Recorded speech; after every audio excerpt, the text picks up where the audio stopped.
Choosing homeschool curriculum is either something you love or something you hate, but we all have to do it. And it's always helpful to have some sort of method to go along with it. So today I want to share with you 5 questions that you can ask to help that process along, as well as a few other tips and tricks or things that I do along the way.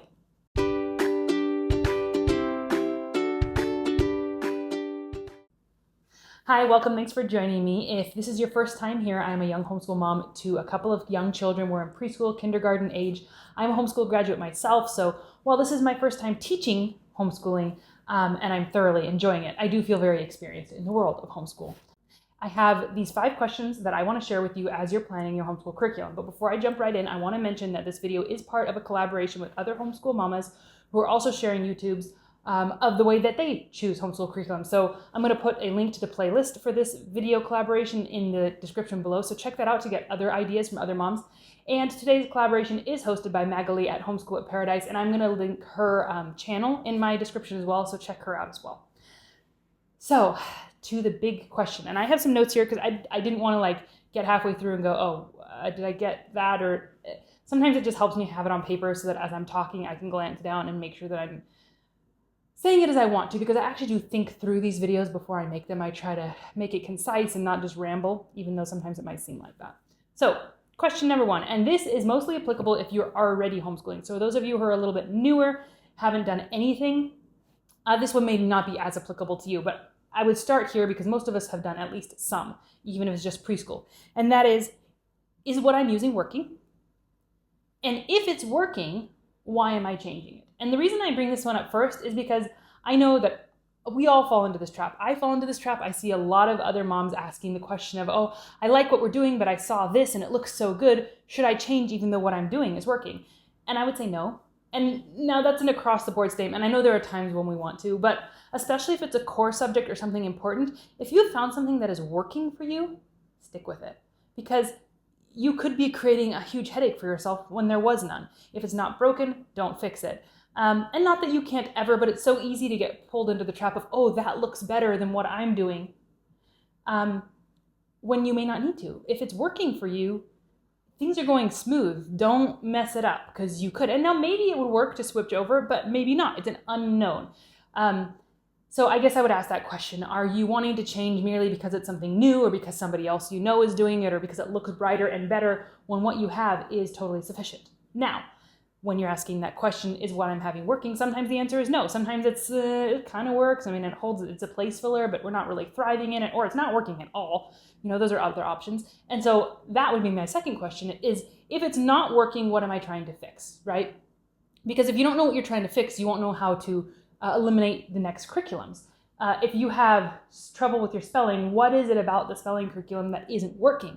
Is it that it's not hands-on enough? Is that it's too hands-on and your child really prefers workbooks? Is it that it doesn't make sense and they're not understanding the spelling rules and you need something that explains the phonics a little more? Actually dig down and figure out what the problem is, because when you go to pick another curriculum, you don't want to jump into something that has the exact same problems. Especially if you had a couple of curriculums that you like me, I love researching curriculum. That's my favorite thing ever. So I might have 2 things that I really like and I go with one and it doesn't work. And so I'm that doesn't work. I'm just going to jump over to the other one that I liked. But that may not be a good decision, because maybe the 2 that I liked were very similar. And so I might be jumping from this one problem right into the same problem if I'm not actually thinking about what is the problem, right? Because I lean towards similar type curriculums. And so I need to actually think about, do I want to just go with the next one I like, or is it actually solving a problem for me? So I think that is the next place I would go with that. So is what I'm using working? If it is, why am I changing? If not, what am I trying to solve? And then this third question, I think we start applying to people who haven't even started curriculum at all yet. You're brand new on this boat and you're just in the beginning. Will this teach what I need it to? So we've analyzed the problem that we've had with our curriculum, or we're just starting from scratch and we have something that we need to teach. Will this next curriculum fit that, right? Just because it's labeled language arts or spelling doesn't mean you're going to like it. That doesn't mean that it fits what you are trying to accomplish within your homeschool, because we all have slightly different goals. And our overall goals are the same. We all have this list of subjects that we're trying to achieve. But some of us have focus on different things, and some of us have focus on different things in different grades. And so really not just does this curriculum look nice, or does this curriculum, do all my neighbors rave about it, or all my friends, or do I see it on YouTube a lot? But really dig in a little bit, look at curriculum samples, look at people's reviews, dig in, not just YouTube reviews, but like go to people's blogs, look at Kathy Duffy, and really get an idea of, is this actually gonna fit the hole that I have to fill? So that's third. Fourth, will this fit in our day? And this is a big one. And it sounds like, well, you can just make it fit, right? Yes, to some extent, but you really only have limited time to your day, especially if you're somebody who wants to complete their homeschool in just the morning, which I want to do when my kids are younger. As they get older, we're going to go into the afternoon. I just know that's going to be what happens. But think about it realistically. What time of day are you planning to start your homeschool? And what time of day do you want to end by? Because you really only have so much time in between to put everything in. So when I'm choosing homeschool curriculum, choose your core things, right? Choose your core things first and figure out about how much time a day you're going to allot to them. And if you know what days, you can make a rough idea of your day. This is going to take 45 minutes, this is going to take 20 minutes, this is going to take 10 minutes, this is independent work, this needs me. All of that's got to be taken into account.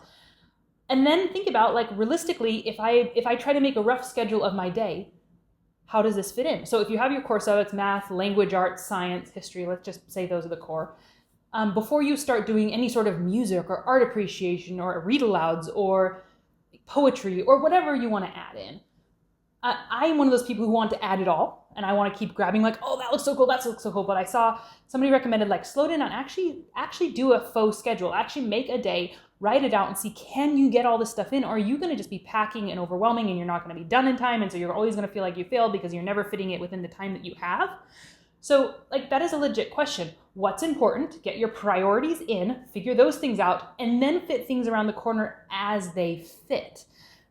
Just because you like it and want to do it doesn't mean you actually have time for it. But you can make time if it's a priority, but if it's not a priority, you may have to let go of some of those things. So I guess the next question I would say is do a mock-up schedule of a day and try to actually feel out, like, for me, I have a kindergartner, right? She's going to need me for most things. There's a few things that she can do on her own, but if I actually pace out what she's going to need me for, and then what my preschooler is going to need me for, and then maybe she can do a little independent work while I'm doing with my preschooler, right? I actually have to think about, well, by the time we hit 11, have I done everything I need to with them? And with kindergarten, preschool, it's fairly easy to hit. But then I started mocking up, when they're in first and second grade, that's going to be a whole different kettle of fish. There's going to be a lot more going on. They're going to have longer subjects to be able to do a little more independent work. But they're still going to need me. And so just thinking through logistically, like literally, I only have so much time. Will it fit? So if you want to see how I've done my scheduling for this, so how I've created like a plan for what I want to do and then what days I want to do what, and then making like a fake schedule for my day. If you want me to walk you through that, please go ahead and comment below and let me know, because I'm happy to do a video on what I've created with that, if that would be helpful for you. So comment and let me know that. Okay, fifth question, will I enjoy teaching this? And this may seem kind of intuitive, or maybe I don't need to say it, or maybe unimportant to some people. I think different people have different responses to that question, but I hear a lot of homeschool moms harping on, is this your child's learning style? Make it fit your child. And while I'm not saying I disagree with that, that's not what I'm saying, I think it is equally important that it fits you and your style. Somebody gave me a piece of advice, I think it was my sister-in-law actually, and she said, if you enjoy teaching it, you will be a good teacher. And if you don't enjoy it, you will not be a good teacher.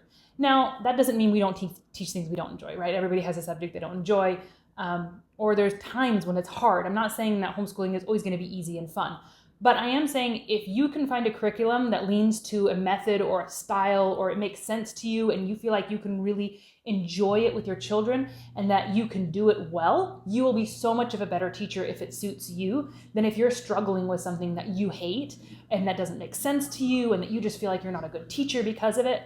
And so while I'm not discouraging you from like trying to suit it for your children and their learning styles, I think it's also equally important to suit it for you and to feel like you can be a good teacher with this curriculum. Is this something that you will enjoy and that you feel like you can teach well? I think that's a really important question as you're picking curriculum.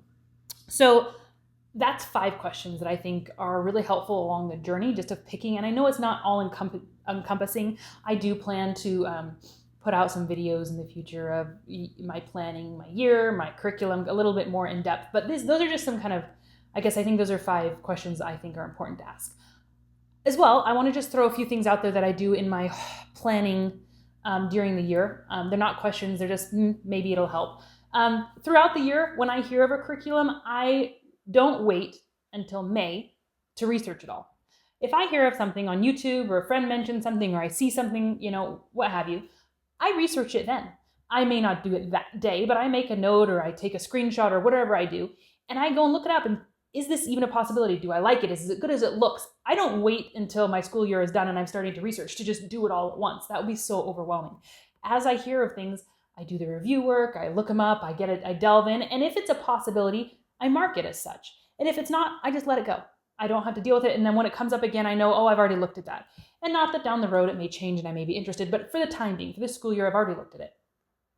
And I think that eliminates a lot of your research in advance. And then when I'm on my phone, I take screenshots. When I'm on my laptop, I take screenshots. I save YouTubes. I save review sites. And I have some tab on my computer marked homeschool. I have a file in my phone that I put, things in marked homeschool, my screenshots go in. And as I'm getting ready for my homeschool year, as I'm making those final decisions, flip through those. And just because you see so much, you're like, I like that, I like that, I like that. And then you just forget, right?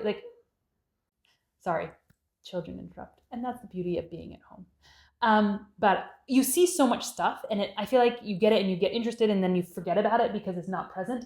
And so I would just say, find a place to just put those things that you have looked at and you're like, oh yeah, that actually is a possibility. Or even things you didn't get a chance to look at, but you're like, oh, I like that. Or I like that for 8th grade, right?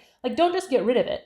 Put it in a file and then look at it before the homeschool year. When you're finalizing those, just flip through and see if there's anything that triggers oh yeah, I did want to look at that. Oh yeah, I did want to use that. Just you don't have to feel like you have to keep it all ever present, ever in front of you. It's just somewhere to put things and then come back to them. And then I do lots and lots of research. I really do. I spend a lot of time looking at YouTubes. I look at Kathy Duffy's website for her reviews. That's a great jumping off point. I look at the Well-Trained Mind book. They have tons of excellent suggestions in there. I'll link below some of my favorite teacher resources, and that includes things that I do when I'm planning that has some books recommending read alouds, all those, and I'll link that below if you're interested in that. But it takes some time. I feel like choosing curriculum, whether you love it or hate it, is not a 10-second job. It isn't. It's something that's worth investing in. It's worth taking the time because it's your kid's education and it is going to affect your days for the next year, right? I would also encourage you that if you choose the wrong curriculum, you're not stuck. You do not have to do that curriculum for the whole year. So don't freak out. If you feel so overwhelmed, choose something that looks good and just go with it. You'll learn if it works. You'll learn if it doesn't. You'll figure it out. And if it doesn't work, you can change that a month in. You can change it 2 weeks in. You can change it 6 months in. You're not bound in stone to it. Now, while I don't like to do that because it costs money, right? We don't want to do that. Don't get so wrapped up in the, if I don't make the perfect choice, I'm ruining everything, because you're not. And don't also get so wrapped up in the, there is the perfect curriculum for me and I must find it, because you can really make a lot of things work and you do not have to be stuck in stone, and you can shuffle things around. If you choose a curriculum that's almost right, make it work for you. You don't have to go exactly how they say. Fix it around. So those are my thoughts. Hopefully that helps you. Hopefully that gives some ideas, some brainstorming. If you have any questions or comments, leave them below.